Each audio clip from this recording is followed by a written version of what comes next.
Friends, welcome back to our channel. మనకి మరొక notification అయితే రిలీజ్ కావడం జరిగింది స్టాఫ్ నర్స్ పోస్టులకి. సో ఈ యొక్క పోస్టులకు వచ్చేసి జిఎన్ఎం లేదా బీఎస్సీ నర్సింగ్ చేసిన వాళ్ళైతే అప్లికేషన్ అయితే చేసుకోవచ్చు. మరి మనం ఇక్కడ చూసుకున్నట్టయితే సో పర్టికులర్గా అయితే ఒకసారి అబ్జర్వ్ చేసుకున్నట్టయితే మనకి చూడొచ్చు. సో ఫస్ట్ పోస్ట్ వచ్చేసి మనకి ఎస్ఎన్సియు ఈ యొక్క డిపార్ట్మెంట్లో వచ్చేసి మనకి పిల్లల వైద్యుడు ఒక పోస్ట్ అయితే ఖాళీగా ఉంది. ఇకపోతే దీని క్వాలిఫికేషన్స్ వచ్చేసి ఎంబీబీఎస్ పాస్ అయిన వాళ్ళైతే అప్లికేషన్ చేసుకోవచ్చు. ఇక సెకండ్ వన్ వచ్చేసి మనకి టీడీ మినీ హబ్స్ ఈ డిపార్ట్మెంట్లో వచ్చేసి మనకి రేడియాలజిస్ట్ పోస్టులకు 2 వేకెన్సీస్ అయితే ఉన్నాయి. వీటికి క్వాలిఫికేషన్స్ వచ్చేసి ఎంబీబీఎస్ పాస్ అయి ఉండి ఎండి రేడియాలజిస్ట్లో మీరు సర్టిఫికేట్ పొంది ఉండాలి. ఇక నెక్స్ట్ వన్ వచ్చేసి మనకి ఎన్యూహెచ్ఎం డిపార్ట్మెంట్లో వచ్చేసి మెడికల్ ఆఫీసర్ ఫుల్ టైం వచ్చేసి ఒక పోస్ట్ అయితే ఖాళీగా ఉంది. ఇకపోతే దీనికి క్వాలిఫికేషన్స్ వచ్చేసి మనకి ఎంబీబీఎస్ పాస్ అయి ఉండాలి.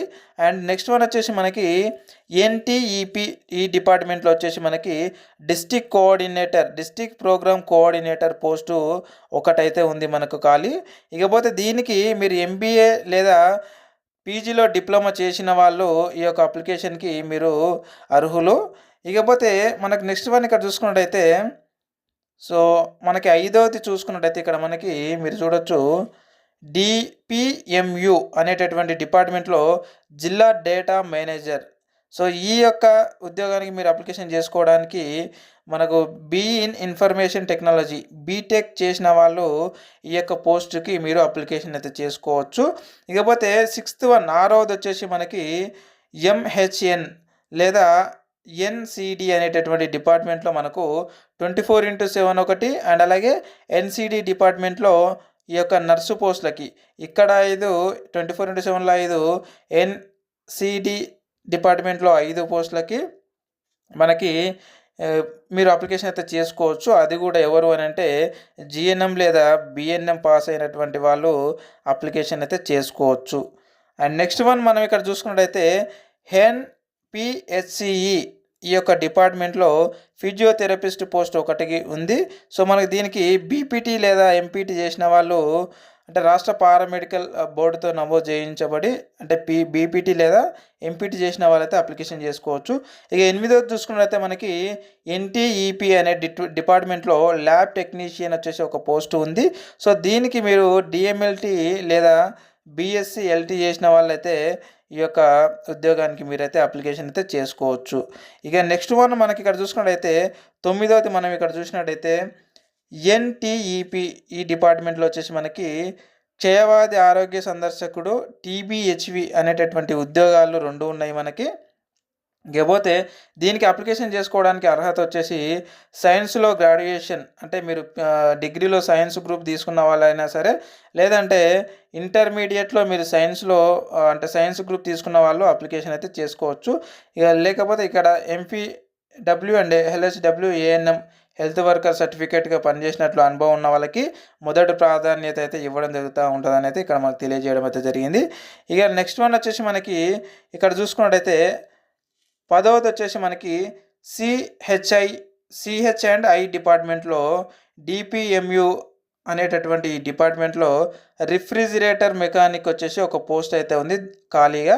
సో దీనికి అర్హత వచ్చేసి మీరు ఐటీఐలో రిఫ్రిజిరేషన్ ఇంజనీరింగ్ పాస్ అయిన వాళ్ళు ఈ యొక్క పోస్ట్కి అయితే మీరు అప్లికేషన్ చేసుకోవచ్చు. సో మనకి ఇదేంటి అని అంటే ఆఫ్లైన్లోనే మీరు అప్లికేషన్ చేసుకోవాల్సి ఉంటుంది.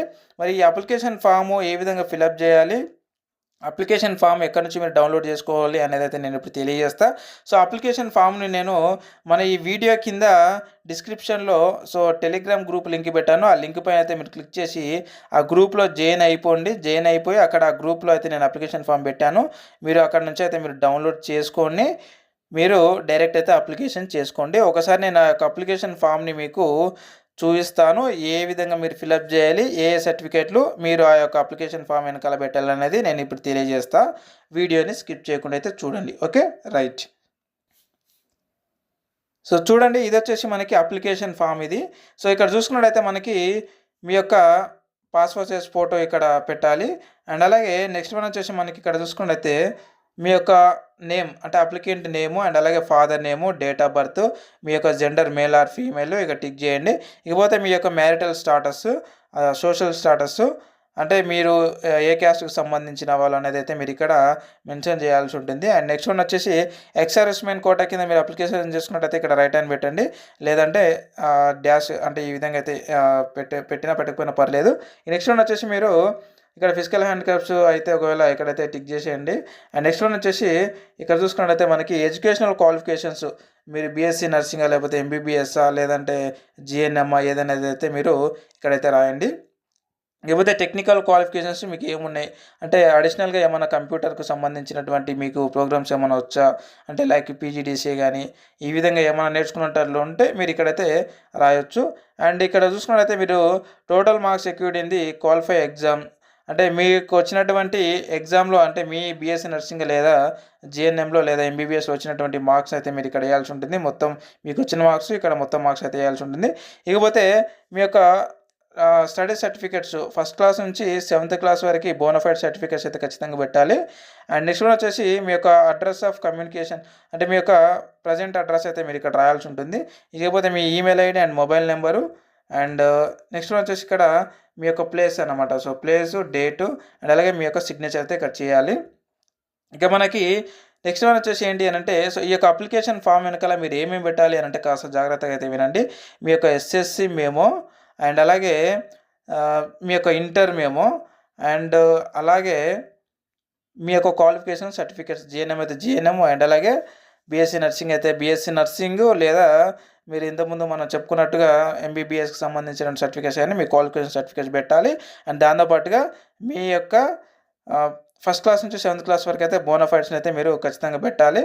ఆ యొక్క బోనఫైడ్స్ పెట్టిన తర్వాత మీ యొక్క క్యాస్ట్ సర్టిఫికేటు అండ్ అలాగే మీ యొక్క ఎక్స్ సర్వీస్‌మెన్ ఉంటే ex servicemen certificate, physical handicaps ఉంటే మీ యొక్క ఫిజికల్ హ్యాండిక్యాప్డ్ సర్టిఫికేట్ అయితే ఖచ్చితంగా అయితే పెట్టాల్సి ఉంటుంది.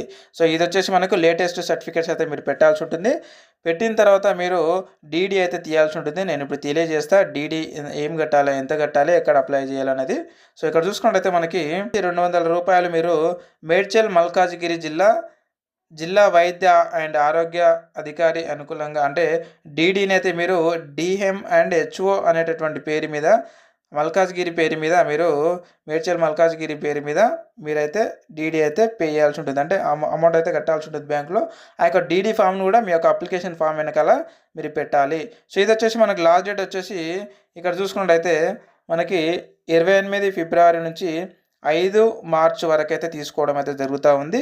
సో కాబట్టి మనకు మీరు అప్లికేషన్ ఫామ్ ఇవ్వాల్సినటువంటి మనకు అడ్రస్ వచ్చేసి DM and HO F1 IDOC centre Anthaipally Medchal Malkajgiri ఈ యొక్క ఆఫీస్ నందు మీరు ఇవ్వాలన్నమాట. అప్లికేషన్ చేసుకోవాలి ఆఫ్లైన్లోనే. అండ్ నెక్స్ట్ వన్ వచ్చేసి మనకేంటి అంటే మరి ఎవరెవరు అప్లికేషన్ చేసుకోవాలి అని అంటే సో ఈ మేడ్చల్ మల్కాజ్గిరికి జిల్లాకు సంబంధించినటువంటి ఎవరైతే ఉన్నారో సో వీళ్ళంతా కూడకంగా ఈ యొక్క పోస్టులకి ఈ పోస్టులలో 95% ఆ లోకల్ వాళ్ళని అయితే ఫిలప్ చేస్తారు. సో మిగతా ఒక 5% మాత్రము అంటే వేరే జిల్లాల వాళ్ళైతే అప్లికేషన్ చేసుకోవడానికి అవకాశం అయితే ఉందన్నమాట. అండ్ ఇంకోటి ఏంటి అంటే హైదరాబాద్ జిల్లా వాళ్ళు కూడా ఇక్కడ ఈ యొక్క పోస్టులకు అయితే అప్లికేషన్ అయితే చేసుకోవచ్చు. అండ్ అంటే ప్రతి జిల్లా నుంచి మనకి ఈ యొక్క నోటిఫికేషన్స్ అయితే రిలీజ్ అవుతూ ఉన్నాయి. సో కాబట్టి ఏ జిల్లా వాళ్ళు ఆ జిల్లాలో అప్లికేషన్ చేసుకున్నప్పటికీ వాళ్ళు ఉండేటటువంటి ప్రజెంట్గా ఇప్పుడు వాళ్ళు వాళ్ళ జిల్లాలో లేకపోయినా వాళ్ళు ఉన్నటువంటి జిల్లాలలో అప్లికేషన్ అయితే చేసుకోవచ్చు అనమాట. ఎందుకంటే ఒక 5% అవకాశం అయితే ఇవ్వడం జరిగింది కాబట్టి మీరు ప్రజెంట్గా మీ జిల్లాలో లేకపోయినా వేరే జిల్లాలలో ఉన్నా కూడా ఆ జిల్లాలలో ప్రజెంట్ ఉన్నటువంటి జిల్లాలలో 5% కోటా ఉంది కాబట్టి ఈ కోటా ప్రకారం మీరు అక్కడ ఉన్నటువంటి జిల్లాలో మీరు అప్లికేషన్ అయితే చేసుకోవచ్చు అనమాట. సో ఈ విధంగా మనకు తెలంగాణలో ఉన్నటువంటి ప్రతి జిల్లా నుంచి మనకి ఈ యొక్క పోస్టులు అయితే రిలీజ్ అవుతూ ఉన్నాయి. సో ఎప్పటికప్పుడు అప్డేటెడ్ పోస్టుల కోసం మన ఛానల్ అయితే ఖచ్చితంగా సబ్స్క్రైబ్ చేసుకోండి. అండ్ అప్లికేషన్ ఫామ్స్ కానీ ఇలాంటి పీడిఎఫ్స్ని నేను మన టెలిగ్రామ్ గ్రూప్లో పెడతా ఉంటాను. ఎందుకంటే మనకు ఈ వీడియో కింద పెట్టడానికి రాదు కాబట్టి. సో అక్కడ ఆ గ్రూప్లో అయితే జాయిన్ అయిపోండి. సో ఆ టెలిగ్రామ్ గ్రూప్లో మీరు జాయిన్ అయిపోయి అక్కడ పెట్టేటటువంటి ఏవైతే అప్లికేషన్ ఫామ్స్ ఉన్నాయో అవైతే మీరు డౌన్లోడ్ చేసుకోండి. ఎప్పటికప్పుడు అప్డేటెడ్గా మీకు మేమైతే అందించడం అయితే ఉంటుందన్నమాట. సో ఇది ఫ్రెండ్స్, మరొక ఉద్యోగ నోటిఫికేషన్ వీడియోలో మళ్ళీ కలుద్దాం. Thank you very much.